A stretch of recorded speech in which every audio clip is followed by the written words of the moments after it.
ocean money, a song of view, 'cause it's soft and clear as moonlight through the pines. Other arms reach out to me, other eyes smile tenderly. Still in peaceful dreams I see the road leads back to you. Beautiful Georgia, Georgia, no peace I find. Just an old sweet song keeps Georgia on my mind. An horrific news details today about the murder of 6-year-old Christopher Marion. He is the Georgia boy who disappeared from near his home on March 8th. His body was found last Thursday. A new indictment revealed that convicted child molester George Edfield and his father actually took turns sexually assaulting the 6-year-old boy while the molester's mother watched. Then the boy was choked to death. This is the second time now I'm talking about the convicted child molester who had molested and murdered yet another child. This young boy was sexually assaulted by a convicted child molester, and his dad took turns, and the mother watched and masturbated while this was going on. When that act was done, they manually strangled him, and when he was fully asphyxiated, took a pot of water and washed the marks on his neck. Just watch now. Other arms reach out to me, other eyes smile tenderly. Still in peaceful dreams I see the road leads back to you. Georgia, Georgia, no peace I find. Just an old sweet song keeps Georgia on my mind. Just an old sweet song keeps Georgia on my mind. The marks on his neck sealed the fingerprints that could have been left on his neck. He was then put in a plastic trash bag and dumped by the side of the road after his clothes were taken to conceal evidence of their crime.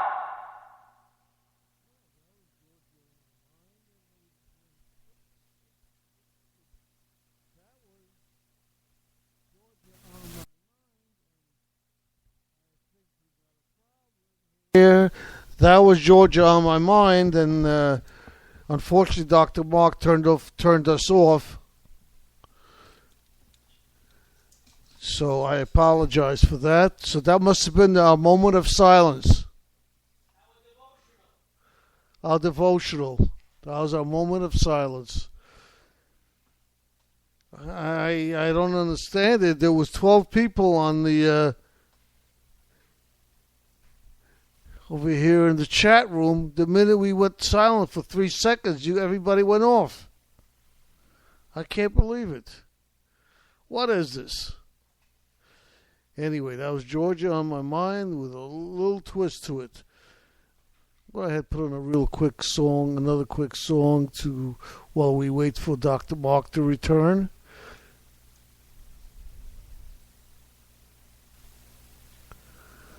I hope you recognize this and enjoy it.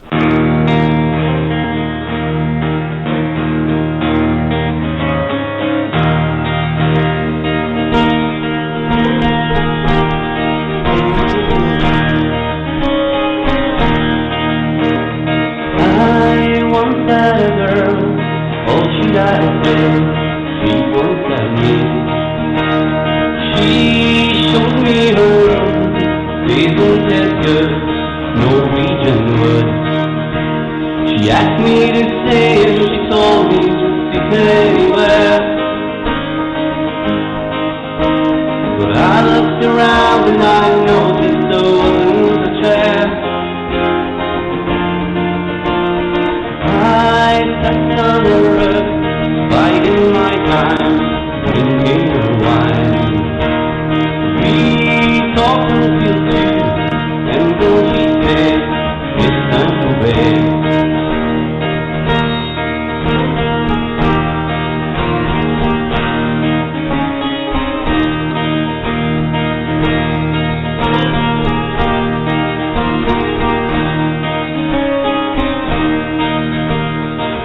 told me she worked in the morning and started to laugh. I told her I didn't bother to sleep in the bath. And when I awoke, I was alone, the bird had flown. So I lit the fire, isn't that good? Norwegian wood.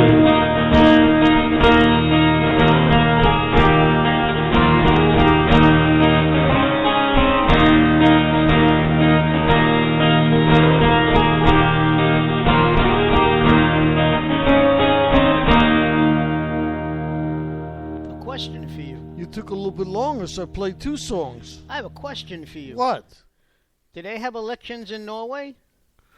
Yeah, of course. Well, then, but not tomorrow, not next week. What are we playing Norwegian Wood? I don't know when the elections are, actually. They may be next week. Why? Because I like the song. Well, that's true. Any Beatles song. Isn't there? But that wasn't the Beatles. Well, even if they, you know. Yeah, that was actually... That was actually... No, tell them the truth. That was Felix and Dr. Marc. Yeah. And that was the Rebellious Rev and the Doc. No, that was a group called Wall Crush. I mean, it wasn't Felix and... No, I don't think so. No? Wall Crush and Felix and Dr. Marc. We were the backups for Wall Crush. Oh, okay. Yeah, we were on the instruments, I think, right? Yeah. Okay. Anyway, You know, before you played Georgia on My Mind... There was a little surprise in there. I never played this song all the way through before I played it on the radio. And everything that we do is not copyrighted. That's how you could tell the music sucks. But okay. So the beginning was pretty good, and all of a sudden they were talking about murders and killings in Georgia and all sorts of things. Well... And then it ended, and then they spoke a little bit more about that. Well, you know... Surprised me. The thing with Georgia is one of those states that has a very close race for Senate. You know, Sam Nunn's daughter... I mean, she's not really a nun, but Sam Nunn's daughter, who used to be a senator from... a Democratic senator from Georgia back in the day... Yeah, that's how you could tell you're getting old. When you remember the fathers who held political office, and now their sons and daughters are running. Yeah. You know? And the father's younger than you. Now, that's only in sports and Hollywood stars, you know? Oh, okay. In politics, these guys are pretty old. Yeah, they are. Because usually guys don't go get into the Senate till they're at least in the 30s or 40s. It gets me when I watch, let's say, the Yankee Old Timers Day. And they got a 34-year-old old-timer. And he's old enough to be my son. You know? 34 years old. Gee. Don't you wish he was your son? No, it wouldn't do anything for me. Oh, okay. Wouldn't you like to... How about if he was on the NFL All-Star team? Would that be better? No, because then he'd risk getting concussions all the time, you know, when he retires. So, no happy medium. I see, because I know you were a hockey fan and your son played hockey. Yeah. Yeah, he enjoyed... Well, we used to enjoy watching him play. You know, we really did. Even if he was here now, he would tell you to go out and vote. That's right. I doubt if he's going to go out and vote, but he'll tell you to go out and vote. You're right. Are you going to go out and vote? Yes. Okay. I always do. Do you know who you're going to vote for yet? Or you just going pure Democrat and that's it? No, that's what my grandparents used to do. They used to find the D for the Democratic line and go all the way down, you know. No, I will make up my mind when I'm in the booth. Well, around here we also have that family, always a family party or parent party. Did you ever see them?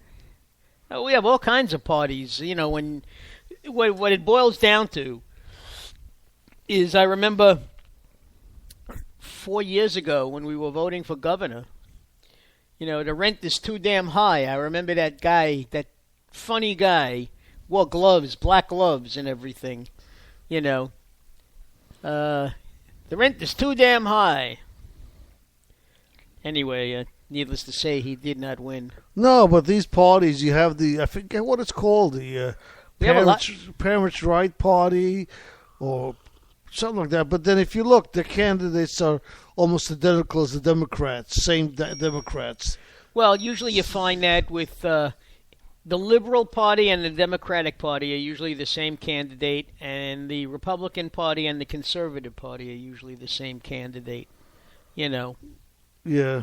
Generally how it works. Even though definitely conservatives and Republicans are not the same, and liberals are not the same as libertarians. No, far from it. Yeah, I know. Far from it. And you find more libertarians that are Republicans, actually. Yeah, you should, yeah. Or conservatives, I'm not sure which one. Now, I was listening to somebody who said they're not going to vote.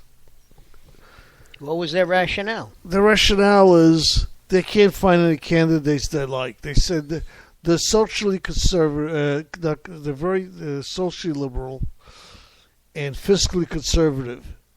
And there are a few candidates that are actually both. That almost sounds like you, Felix. I know. It might even be you. It wasn't. There was some lady. I forget who she was. She was on the radio, on TV. I think she was on CNN probably talking. And, it's like a lot of people feel that way. They don't have the exact candidates, so they don't go out to vote. So instead of having an exact candidate win or close to how they feel, somebody that's completely out of whack from their feelings will probably get voted in. Well, the problem is that if you're looking for perfection, don't look at the political parties, and don't look at those who are running, because they're not perfect. It's a small sampling. You have to see which one best is in tune with how you feel and go with that person. Yeah, you never know. I know that I never find a candidate that has all my beliefs. But if he's close enough and he has enough things that are important to me, not all of them, I'd rather vote for him than somebody I don't agree about anything with. I'd rather have some of the things that I feel are right represented than nothing. So, you really have to choose, and you have to choose wisely, but don't ever expect, like Marc said, your perfect candidate. Because your perfect candidate it just doesn't exist. It's in your mind only, exactly. And that's a poor excuse for not going out to vote. Or the other one is, my vote doesn't count. Oh, that's a biggie. My vote doesn't count. If you took how many people my vote doesn't count, boy, those votes would really count, let me tell you. Yeah, I mean, if you're talking about 15% of the voters going out and only voting, every vote counts. If they were saying 83 of the 85% of the eligible voters are going out to vote, then I'd say possibly your vote really won't count that much. But it still counts. And I'll tell you something else. I think these elections are probably just as important or more important than presidential elections. Well, haven't I said that all the time? You look at the presidential elections, no matter who wins, nothing ever changes.